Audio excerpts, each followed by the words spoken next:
Hello മച്ചൂസ്, നമ്മളിന്ന് കാണാൻ പോകുന്നത് 2023 റിലീസ് ചെയ്ത horror mystery black magic thriller movie home for rent. സിനിമയുടെ തുടക്കത്തിൽ നമ്മുടെ നായിക നിങ് ഒരു ബ്രോക്കറിൻ്റെ കൂടെ ഒരു ഫ്ലാറ്റ് നോക്കാൻ വരുന്നതാണ് കാണിക്കുന്നത്. ബ്രോക്കറെ നമുക്ക് കണ്ണാടി എന്ന് വിളിക്കാം. ഫ്ലാറ്റ് കാണുന്ന നിങ് ഞെട്ടിപ്പോവുകയാണ്. ഇതിനു മുമ്പ് അവിടെ താമസിച്ചവർ ആ ഫ്ലാറ്റ് മുഴുവനായി നശിപ്പിച്ചിട്ടേക്കുകയാണ്. അവിടെ മൊത്തം ദുർഗന്ധമാണ്. അവിടുത്തെ ടി വിയും വസ്തുക്കളും എല്ലാം നശിപ്പിച്ചിട്ടേക്കുകയാണ്. നിങ്ങൾ കണ്ണാടിയോട് അത്ഭുതത്തോടെ ചോദിക്കുന്നു, ഇതെന്താ ഇങ്ങനെ ഇട്ടേക്കുന്നതെന്ന്. അപ്പം കണ്ണാടി പറയും, ശരിയാക്കാനുള്ള പൈസ അവർ തന്നിട്ടാണ് ഇവിടുന്ന് പോയതെന്ന്. പിന്നെ കാണിക്കുന്ന സീൻ അവരിപ്പോൾ താമസിക്കുന്ന അവരുടെ സ്വന്തം വീടാണ്. അവിടെ നിങ്ങും നിങ്ങിൻ്റെ ഭർത്താവ് ക്വിന്നും അവരുടെ മകൾ ഇങ്ങുമുണ്ട്. സാമ്പത്തിക പ്രശ്നം ഉള്ളതുകൊണ്ടാണ് അവർ ഈ വീട് റെൻറ്റിന് കൊടുത്തിട്ട് ഫ്ലാറ്റിലേക്ക് മാറാൻ തീരുമാനിക്കുന്നത്. എന്നാൽ നിങ്ങിൻ്റെ ഭർത്താവായിട്ടുള്ള ക്വിന്നിന് ഈ വീട് വിട്ടുപോകാൻ അത്ര താല്പര്യമൊന്നുമില്ല. ആദ്യമൊക്കെ വേണ്ട എന്നാണ് പറയുന്നത്. എന്നാൽ നിങ് അവരുടെ അവസ്ഥ പറയുമ്പോഴാണ് ക്വിന്ന് സമ്മതിക്കുന്നത്. പിന്നെ കാണിക്കുന്നത് രണ്ടുപേർ വീട് വാങ്ങിക്കാൻ വന്നിട്ടുണ്ടെന്ന് കണ്ണാടി നിങ്ങിനെ വിളിച്ച് പറയുന്നതാണ്. അവിടെ ചെന്നപ്പോൾ ഒരു കണ്ണാടി വെച്ച വയസ്സായ സ്ത്രീ ക്വിന്നിനോട് സംസാരിക്കുന്നത് നിങ് കാണുന്നുണ്ട്. അങ്ങനെ കണ്ണാടി ആ താമസക്കാരെ നിങ്ങിനെ പരിചയപ്പെടുത്തി കൊടുക്കുന്നു. ആ കണ്ണാടി വെച്ച വയസ്സായ സ്ത്രീയാണ് രാത്രി. അവരുടെ മകളാണത്, മാല. മാല ചോദിക്കും നിങ്ങിനോട് എപ്പോഴേക്ക് ഞങ്ങൾക്ക് താമസിക്കാൻ പറ്റുമെന്ന്. വീട് വിൽക്കാൻ ഒട്ടും താല്പര്യമില്ലായിരുന്നു ക്വീൻ ചാടിക്കേറി പറയുന്നു, നാളെ തന്നെ താമസിച്ചോളൂ എന്ന്. അതിനുശേഷം കാണിക്കുന്നത് അവർ വീട്ടിലെ സാധനങ്ങളൊക്കെ പാക്ക് ചെയ്ത് പോകാൻ റെഡിയാവുന്നതാണ്. അപ്പോഴാണ് അടുത്ത വീട്ടിലെ ആൻറ്റിപ്പിയും നിങ്ങനെ കണ്ട് യാത്ര പറയാൻ വരുന്നത്. അവരുടെ കൂടെ അവരുടെ നായക്കുട്ടിയുമുണ്ട്. പിന്നെ കാണിക്കുന്ന സീൻ അവർ അവരുടെ ഫ്ലാറ്റിൽ ഇങ്ങിൻ്റെ ബർത്ത്ഡേ സന്തോഷത്തോടെ ആഘോഷിക്കുന്നതാണ്. അങ്ങനെ രാത്രിയായി നിങ്ങും ക്വീനും അടുത്തിരിക്കുകയാണ്. ആ സമയം അപ്രതീക്ഷിതമായിട്ട് ക്വീനിൻ്റെ നെഞ്ചിൽ ഒരു ടാറ്റു നിങ് ശ്രദ്ധിക്കുന്നു. അതെന്താണെന്ന് നിങ് ക്വീനിനോട് ചോദിക്കും. അത് ഓഫീസിലുള്ളവർ ചെയ്യിപ്പിച്ചതാണെന്നാണ് ക്വീൻ പറയുന്നത്. അടുത്ത ദിവസം അവരുടെ പഴയ വീട്ടിൽ കുറച്ച് സാധനങ്ങൾ എടുക്കാൻ നിങ് അങ്ങോട്ട് പോകുന്നു. അവിടെ ചെന്നപ്പോൾ ആ വീടിൻ്റെ ഗേറ്റുകളൊക്കെ അകത്തുനിന്ന് ലോക്ക്ഡാണ്. അപ്പോഴാണ് മാല പുറത്തേക്ക് ഇറങ്ങി വരുന്നത്. മാലയുടെ പെരുമാറ്റത്തിൽ നിങ്ങിന് എന്തൊരു പന്തികേട് തോന്നുന്നുണ്ട്. പക്ഷേ അത് കാര്യമാക്കാതെ അകത്തേക്ക് പോകുന്നു. അങ്ങനെ അകത്തേക്ക് പോയിക്കൊണ്ടിരിക്കുമ്പോൾ ജനലിലെ കർട്ടൻ ആരോ പെട്ടെന്ന് വലിച്ചു നീക്കുന്നതായിട്ട് കാണുന്നു. നിങ് അതാരാണെന്ന് നോക്കുന്നുണ്ട്, പക്ഷേ കാണാൻ പറ്റുന്നില്ല. അപ്പോഴേക്കും മാല നിങ്ങിനെ വിളിക്കുന്നു. കബോർഡിൽ നിന്ന് സാധനങ്ങൾ എടുക്കുന്നതിൻ്റെ ഇടയ്ക്ക് നിങ്ങിൻ്റെ കയ്യിൽ നിന്ന് താഴേക്ക് വീഴുന്നു. അത് കണ്ട് മാല അത് എടുത്തു കൊടുക്കാൻ ശ്രമിക്കുന്നതിൻ്റെ ഇടയ്ക്ക് ഒരു കാര്യം കണ്ട് നിങ് ഞെട്ടുന്നു. ക്വീനിൻ്റെ നെഞ്ചിൽ കണ്ട അതേ ടാറ്റു മാലയുടെ പുറകിലും നിങ് കാണുന്നു. നിങ്ങിനെ അത് കണ്ടിട്ട് എന്തോ ഒരു പന്തുകേട് തോന്നുന്നുണ്ട്. അപ്പോഴാണ് അപ്പുറത്തെ വീട്ടിലെ ആൻറ്റിപ്പയും ഒന്ന് കാണണമെന്ന് പറഞ്ഞ് നിങ്ങിന് മെസ്സേജ് ഇടുന്നത്. ആൻറ്റിപ്പയും നിങ്ങിനോട് പറയുന്നു, ആ വീട്ടിൽ എന്തൊക്കെയോ പ്രശ്നങ്ങളുണ്ട്. എല്ലാ ദിവസവും പുലർച്ചെ 3:45 ആ വീട്ടിൽ ആരോ മന്ത്രം ചൊല്ലുന്നത് കേൾക്കാമെന്ന് പറയുന്നു. ആ വീടിൻ്റെ ജനലിൽ ഒരു കറുത്ത വസ്തു തൂക്കിയിട്ടിരിക്കുന്നത് ആൻറ്റിപ്പയും നിങ്ങിന് കാണിച്ചു കൊടുക്കും. മന്ത്രങ്ങൾ ചൊല്ലുന്ന സമയങ്ങളിൽ കാക്കകൾ ആ വീടിന് മുകളിലൂടെ വട്ടമിട്ട് പറക്കുമെന്നും ആൻറ്റിപ്പയും നിങ്ങിനോട് പറയുന്നു. പിന്നൊരു കാര്യം അവർ നിങ്ങിനോട് കരഞ്ഞുകൊണ്ട് പറയും, അവർക്കാകെ ഉണ്ടായിരുന്ന വളർത്തുനായ എന്തോ കൊന്നിട്ടിരിക്കുന്നെന്ന്. ഇതെല്ലാം കേട്ട് സംശയം തോന്നി നിങ് വീട്ടിൽ വന്ന് അവരുടെ ഡീറ്റെയിൽസ് പരിശോധിക്കും. അവർ ഡോക്ടറാണെന്നാണ് പറഞ്ഞത്, പക്ഷേ അവരുടെ പേര് ഡോക്ടേഴ്സ് ലിസ്റ്റിലില്ല. അപ്പോഴേക്ക് ക്വീൻ അങ്ങോട്ടേക്ക് വരുന്നു. ക്വീനിനോട് നിങ് പറയുന്നു. ഇതൊന്നും കാര്യമാക്കാതെ ക്വീൻ അപ്പുറത്തെ റൂമിലേക്ക് പോകുന്നു. അങ്ങനെ രാത്രിയായി. നിങ്ങും മകൾ ഇങ്ങും കിടന്നുറങ്ങുന്നു. ആ സമയം അവർ കിടന്നിരുന്ന റൂമിൻ്റെ ഗ്ലാസ് ഡോർ ആരോ പതിയെ തുറക്കുന്നു. ആ സമയം നിങ് എഴുന്നേൽക്കുന്നു. എന്നിട്ട് അവിടേക്ക് നോക്കുന്നു, പക്ഷെ അവിടെ ഒന്നും ഒന്നുമില്ല. അപ്പോഴേക്കും ആൻറ്റി പിമ്മിൻ്റെ മെസ്സേജ് നിങ്ങിൻ്റെ ഫോണിൽ വരുന്നു. അതൊരു വീഡിയോ ക്ലിപ്പായിരുന്നു. അതെടുത്ത് നോക്കിയപ്പോൾ ആ രാത്രി എന്ന് പറയുന്ന സ്ത്രീ എന്തോ മന്ത്രങ്ങൾ ചൊല്ലി ഇങ്ങനെ ഇരിക്കുന്നതാണ് കാണുന്നത്. പെട്ടെന്നാണ് രാത്രി എന്ന സ്ത്രീ ഈ ക്യാമറയിലേക്ക് നോക്കുന്നത്. അപ്പോഴേക്കും വീഡിയോ ഓഫ് ആവുന്നു. ഉടനെ ആൻറ്റിക്ക് നിങ് മെസ്സേജ് ഇടുന്നു, എന്തു പറ്റി ആൻറ്റി, എന്തെങ്കിലും പ്രശ്നമുണ്ടോ എന്ന്. പക്ഷേ ഒരു റിപ്ലൈയും ഇല്ല. അപ്പോഴാണ് പുറത്തുനിന്നൊരു ശബ്ദം കേൾക്കുന്നത്. പോയി നോക്കുമ്പോൾ അവിടെ ക്വീൻ ഇല്ല. അങ്ങോട്ടേക്ക് പോയി നോക്കിയപ്പോൾ ആ ഡോറിന് പുറകിലായിട്ട് ഒരു വെളിച്ചവും ഒരു ശബ്ദവും ഒക്കെ കേൾക്കുന്നു. നിങ്ങ് പേടിയോടെ ആ ഡോർ ഇങ്ങനെ തുറക്കാൻ നേരം ക്വീൻ പെട്ടെന്ന് ആ ഡോർ തുറക്കുന്നു. നിങ് ക്വീനോട് ചോദിക്കും ഇപ്പോൾ എവിടെ പോയതാണെന്ന്. അവൾ ക്വീൻ പറയും, എന്തോ ശബ്ദം കേട്ടതിന് പുറത്തു പോയി നോക്കിയതാണെന്ന്. നിങ് റൂമിൽ കയറി കതക് അടയ്ക്കുന്നു. എന്നിട്ട് ആ ഡോറിന് വിടവിലൂടെ പതുക്കെ നോക്കുമ്പോൾ ക്വീൻ എന്തോ ഒരു ചുവന്ന ബുക്ക് ആ ബാഗിൽ ലോക്ക് ചെയ്ത് വെക്കുന്നതായിട്ട് കാണുന്നു. ആൻറ്റി പിമ്മിനെ മെസ്സേജ് അയച്ചിട്ട് റിപ്ലൈ ഇല്ലാത്തതിന് നിങ് രാവിലെ തന്നെ ആൻറ്റി പിമ്മിൻ്റെ വീട്ടിലേക്ക് പോകുന്നു. അവിടെ പോയി മെസ്സേജ് അയച്ചിട്ടും ബെല്ലടിച്ചിട്ടും ഒന്നും ഗേറ്റ് തുറക്കുന്നില്ല. അപ്പോഴേക്കും അപ്പുറത്തെ വീട്ടിലെ മാല അങ്ങോട്ടേക്ക് വരുന്നുണ്ട്. ആൻറ്റി ഇവിടെ ഇല്ല, എവിടെ പോയിരിക്കുകയാണെന്ന് പറയുന്നു. പക്ഷെ അവരുടെ സംസാരം കേട്ടിട്ട് അത്ര പന്തികേട് തോന്നുന്നില്ല നിങ്ങിന്. വീട്ടിൽ ചെന്നപ്പോൾ കാർട്ടൂൺ ഓണാക്കി വെച്ചിരിക്കുന്നു. ഇങ്ങനോട് എന്ത് ചോദിച്ചിട്ടും ഒന്നും മിണ്ടുന്നില്ല. പതിയെ ആ കസേരയുടെ അടുത്തേക്ക് പോകുമ്പോൾ ഒരു പാവ, ഈ പാവ ആരോട് വെച്ചു എന്നൊക്കെ ചോദിച്ചുകൊണ്ട് ആ പാവയെടുത്ത് ഒരു സ്വിച്ച് അമർത്തുമ്പോൾ ശബ്ദം വരുന്നു. അത് കണ്ട് ഞെട്ടുന്നു. ഇങ്ങനോട് ചോദിക്കും ആരാണ് ഈ പാവ മേടിച്ചു തന്നതെന്ന്. അപ്പോൾ പറയും അത് അച്ഛൻ മേടിച്ചു തന്നതാണെന്ന്. അങ്ങനെ രാത്രിയായി 3:45 ക്വീനിൻ്റെ ഫോണിൽ അലാറം അടിക്കുന്നു. അലാറം കേട്ട് നോക്കുമ്പോൾ ക്വീൻ കറുത്ത വസ്ത്രമൊക്കെ ഇട്ട് നിൽക്കുന്നു. എന്തൊക്കെയാണ് ഇവിടെ നടക്കുകയെന്ന് അറിയാതെ ഇങ്ങനെ നിൽക്കുന്നു. അങ്ങനെ നിൽക്കുമ്പോൾ നിങ്ങിൻ്റെ പുറകിൽ എന്തോ കിടന്നാടുന്നത് മനസ്സിലാവും. പതിയെ തിരിഞ്ഞു നോക്കുമ്പോൾ അത് നിങ്ങിൻ്റെ വസ്ത്രമായിരുന്നു. അങ്ങനെ വെറുതെ കണ്ണാടിയിലേക്ക് നോക്കുന്ന ഞെട്ടുന്നു. ഇങ്ങിൻ്റെ അടുത്ത് എന്തോ ഒന്ന് വന്ന് നിൽക്കുന്നതായിട്ട് ശ്രദ്ധിക്കുന്നു. പക്ഷെ നേരെ നോക്കുമ്പോൾ കിടന്നുറങ്ങുന്നതാണ് കാണുന്നത്. ഭയത്തോടെ ആ കണ്ണാടിയിലൂടെ നോക്കുന്നു. ഒരു കറുത്ത ഭൂതം ഇങ്ങിൻ്റെ നെഞ്ചിൽ നഖം വെച്ച് എന്തോ വരയ്ക്കുന്നു. പെട്ടെന്ന് ആ കണ്ണാടിയിലേക്ക് നോക്കുമ്പോൾ ആ കുട്ടി ഭൂതം നോക്കി നിൽക്കുന്നു. പിന്നെ നോക്കുമ്പോൾ അതിനെ കാണുന്നില്ല. പിന്നെ കാണിക്കുന്ന സീൻ ഇങ്ങനെ നോക്കുമ്പോൾ ഇങ്ങിൻ്റെ നെഞ്ചിൽ ഒരു ത്രികോണാകൃതിയിലുള്ള ഒരു പാട്. അതെ, ക്വീനിൻ്റെയും മാലയുടെയും ശരീരത്തിലുള്ള അതേ പാട്. അത് കണ്ടുകൊണ്ട് ക്വീൻ വരുന്നുണ്ടെങ്കിലും ഒന്നും അറിയാത്ത പോലെ അങ്ങ് പോകുന്നു. പിന്നെ കാണിക്കുന്ന സീൻ രാത്രിയാണ്. രാത്രി 3:45 ക്വീനിൻ്റെ ഫോണിൽ അലാറം അടിക്കുന്നു. അത് കേട്ട് എഴുന്നേൽക്കുന്നു. എഴുന്നേറ്റ് ക്വീനിൻ്റെ ബാഗ് നോക്കുമ്പോൾ ആ ചുവന്ന പുസ്തകം അവിടെ ഇല്ല. പതുക്കെ ഡോറിൻ്റെ വിടവിലൂടെ പുറത്തേക്ക് നോക്കുമ്പോൾ ക്വീൻ ലിഫ്റ്റിൻ്റെ 8ാം നിലയിലേക്ക് പോകാൻ നിൽക്കുന്നു. ക്വീൻ പോയ അതേ നിലയിലേക്ക് ഓടിക്കയറി പോകുന്നു. ക്വീൻ ഏറ്റവും മുകളിലത്തെ നിലയിൽ ചുവന്ന വിളക്കും കത്തിച്ച് അവിടെ ആ ബുക്ക് മുഖത്ത് വെച്ച് ഇങ്ങനെ ആടുന്നു. കൂടാതെ അവൻ്റെ ചുറ്റും നിറയെ കാക്കകൾ വന്നിരിക്കുന്നു. വീഡിയോ എടുക്കാൻ തുടങ്ങുന്നു. വീഡിയോ എടുക്കുമ്പോൾ ഒരു കറുത്ത രൂപം ക്യാമറയെ മറയുന്നു. അതെന്താണെന്ന് മറയുന്നതെന്നറിയാൻ പതുക്കെ കൈകൊണ്ട് അവിടെ തൊട്ടപ്പോൾ ആ കറുത്ത ഭൂതം പേടിച്ച് വരണ്ട് താഴേക്ക് ഓടുന്നു. ഭയന്ന് വിറച്ച് കരഞ്ഞുകൊണ്ട് കട്ടിലിൽ വന്ന് കിടക്കുന്നു. ആ നേരം ക്വീൻ പതുക്കെ ഡോറ് തുറന്ന് അകത്തേക്ക് വരും. നിങ്ങിൻ്റെ അടുക്കലേക്ക് വന്ന് ക്വീൻ എന്ന് വിളിക്കും. ഒന്നും കേൾക്കാത്ത പോലെ അവിടെ കിടക്കും. പിന്നെ കാണിക്കുന്ന സീൻ രാവിലെയാണ്. രാവിലെ ക്വീൻ കാണാതെ ആ ചുവന്ന പുസ്തകം ആ ബാഗിൽ എടുക്കുന്നു. ബാത്റൂമിൽ ചെന്ന് നോക്കുമ്പോൾ അത് വെറും പേപ്പറുകൾ മാത്രം, എഴുത്തുകളൊന്നുമില്ല.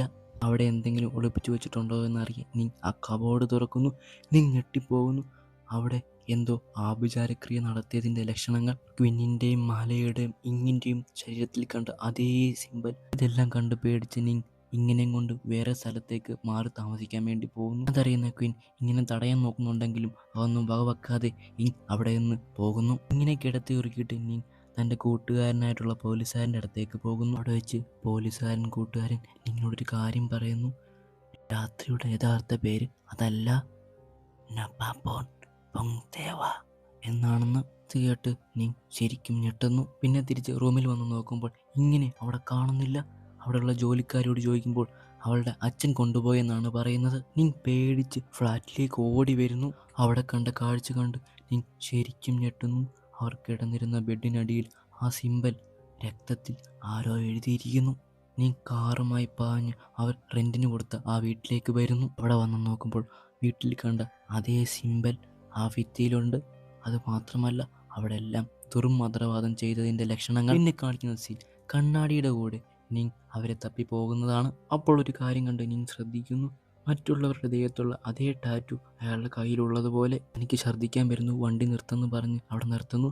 എന്നിട്ട് അയാളെ ഡോറിന് പുറത്തിറക്കി വണ്ടി ലോക്ക് ചെയ്യുന്നു. കയ്യിലെ ടാറ്റു എന്താണെന്ന് കാണിച്ചാലേ ഡോർ തുറക്കൂ എന്ന് പറയുമ്പോൾ അയാൾ കാണിച്ചു കൊടുക്കുന്നു. അത് വേറെ ഏതോ ഒരു തരം ടാറ്റു ആയിരുന്നു. വണ്ടിയുടെ ഡോർ തുറക്കാൻ വേണ്ടി കുനിഞ്ഞപ്പോഴാണ് ആ കാഴ്ചയെ അവൾ കണ്ടത്. ആ ചുവന്ന പുസ്തകം ആ വണ്ടിയിലിരിക്കുന്നു.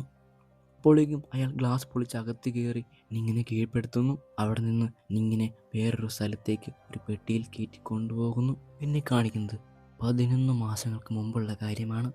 ക്വീൻ പഴയ വീട്ടിലെ ബെഡിൽ കിടന്നുറങ്ങുന്നു. ആ സമയം ഒരു പെൺകുട്ടി വന്ന് അയാളുടെ മുകളിൽ കയറിയെന്ന് അയാളെ ഉണർത്തുന്നു. അപ്പോഴാണ് നമുക്ക് മനസ്സിലാവുന്നത് ക്വീനിൻ്റെ ആദ്യ മകളാണ് ഇതെന്ന്. അവളുടെ ബർത്ത്ഡേക്ക് ക്വീൻ ഒരു പാവയെ സമ്മാനമായി കൊടുക്കുന്നു.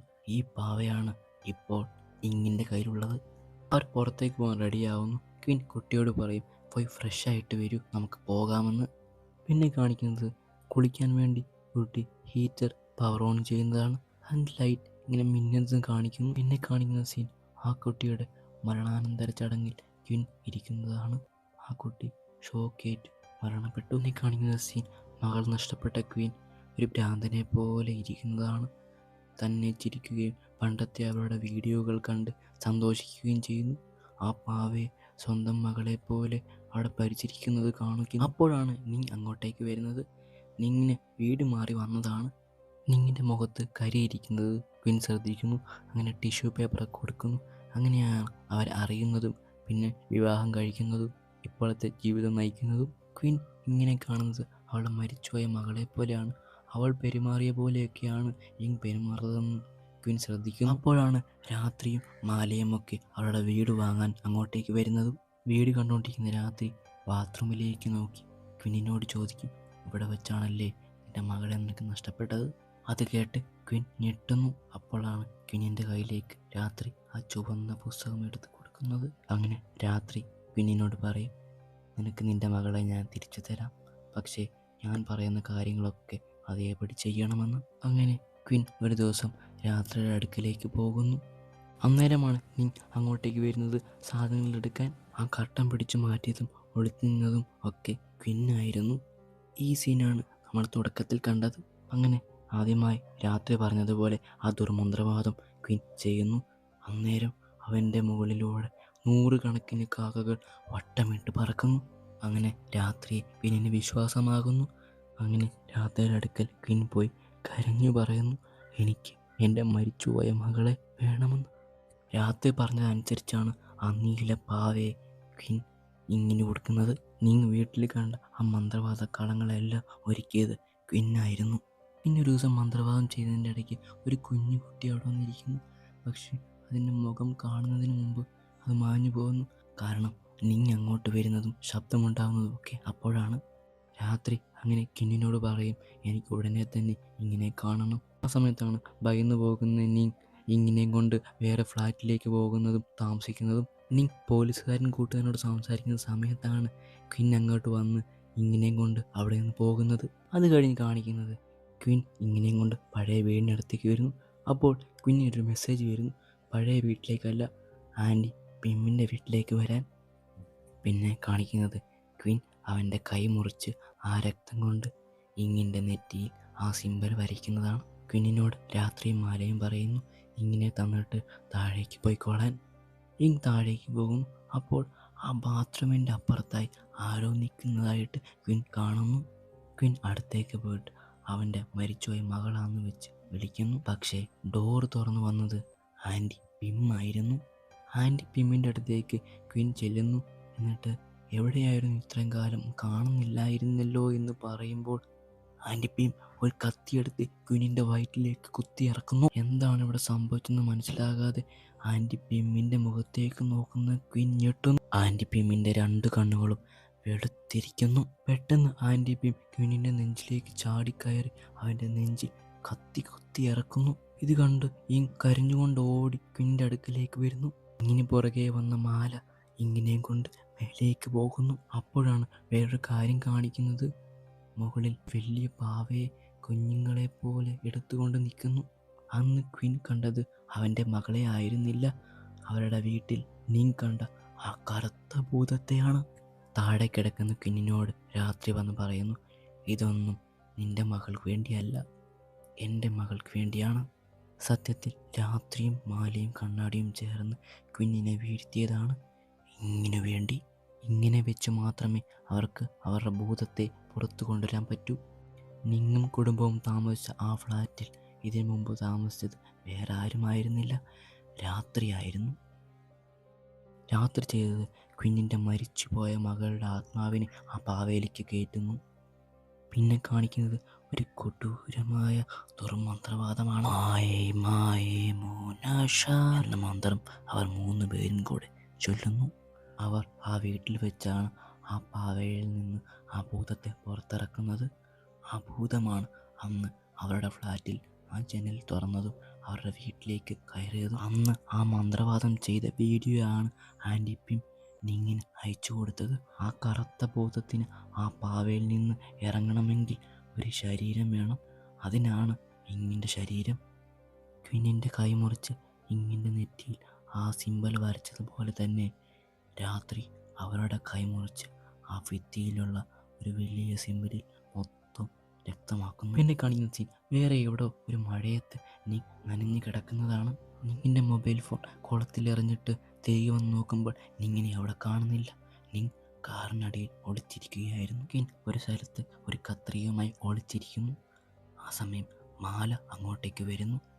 കത്രിയെടുത്ത് കുത്താൻ നേരം മാല ആ തട്ടി മാറ്റുന്നു. മാലയെ കഴുത്ത് നെരിച്ച് ക്വിൻ കൊല്ലുമെന്ന് വിചാരിക്കുമ്പോൾ മാല അവൻ്റെ മുറിവിലേക്ക് അമർത്തിഞ്ഞെക്കും. പിന്നെ കാണിക്കുന്നത് നിങ് ആ കണ്ണാടിയെ കൊലപ്പെടുത്തിയിട്ട് അവൻ്റെ കാറ് കൊണ്ട് പായുന്നതാണ്. പിന്നെ കാണിക്കുന്നത് നിങ്ങിൻ്റെ മുഖത്ത് ചുവന്ന ബുക്ക് വെച്ച് മാലയും രാത്രിയും കൂടെ അവളെ കൊല്ലാൻ നോക്കുന്നു. അപ്പോഴേക്കും നിങ് അങ്ങോട്ടേക്ക് വരുന്നു. നിങ് അടുക്കളയിൽ തീ വെക്കുന്നു. ആ ശബ്ദം കേട്ട് മാല അങ്ങോട്ടേക്ക് ഓടി വരുന്നു. മാല കാണാതെ നിങ് മുകളിലേക്ക് ഓടിപ്പോകുന്നു. റൂമിൽ ചെന്ന് നോക്കുന്ന നിങ് ഞെട്ടിപ്പോകുന്നു. അനക്കമറ്റ ശരീരത്തോടെ നിങ് അവിടെ കിടക്കുന്നു. കരഞ്ഞുകൊണ്ട് അവളെ കെട്ടിപ്പിടിക്കുന്നു. രാത്രി എന്തോ മന്ത്രം ചൊല്ലാൻ തുടങ്ങും. ആ സമയം ഇങ്ങനെ അനക്കം വെക്കുന്നു. ഇങ് അനങ്ങുന്നത് പോലെ തന്നെ അപ്പുറത്ത് ആ പാവയും അനങ്ങുന്നത് നിങ് കാണുന്നു. പെട്ടെന്ന് ഇങ്ങനെ നിങ് നോക്കുന്നു. അവളുടെ കണ്ണുകളിലേക്ക് ഇരുട്ട് കയറി വരുന്നു. അവൾ ഒരു ചുറ്റികയെടുത്ത് ആ പാവ അടിച്ചു പൊട്ടിക്കാൻ ശ്രമിക്കുന്നു. പക്ഷെ അവൾക്കത് കഴിയുന്നില്ല. കാരണം അവളുടെ ചുറ്റും ആരൊക്കെയോ അവളുടെ കയ്യിൽ പിടിച്ച് വലിക്കുന്നുണ്ട്. പെട്ടെന്ന് തന്നെ നിങ് പൂർവ്വ ശക്തിയെടുത്ത് ആ ചുറ്റിയെടുത്ത് ആ പാവയുടെ വാ അടിച്ചു പൊട്ടിക്കുന്നു. അപ്പോൾ പെട്ടെന്ന് ആ ഭൂതം നിങ്ങിൻ്റെ കഴുത്തിൽ കയറി അമക്കി പിടിക്കുന്നു. പക്ഷെ നിങ് ആ വേദന സഹിച്ച് ആ പാവ അടിച്ച് തകർക്കുന്നു. അതോടെ ആ ഭൂതവും അവിടെ നിന്ന് പോകുന്നു. നിങ് ഇങ്ങനെ എടുത്തുകൊണ്ട് പുറത്തേക്ക് ഓടുന്നു. അപ്പോൾ കാണുന്നത് മരണപ്പെട്ട് കിടക്കുന്ന ക്വിന്നിനെയാണ്. അവിടെ നിന്ന് പോകാൻ നോക്കുമ്പോഴേക്കും നിങ്ങിനെ രാത്രിയും മാലയും ചേർന്ന് വളയും. പെട്ടെന്നാണ് സംഭവിച്ചത്.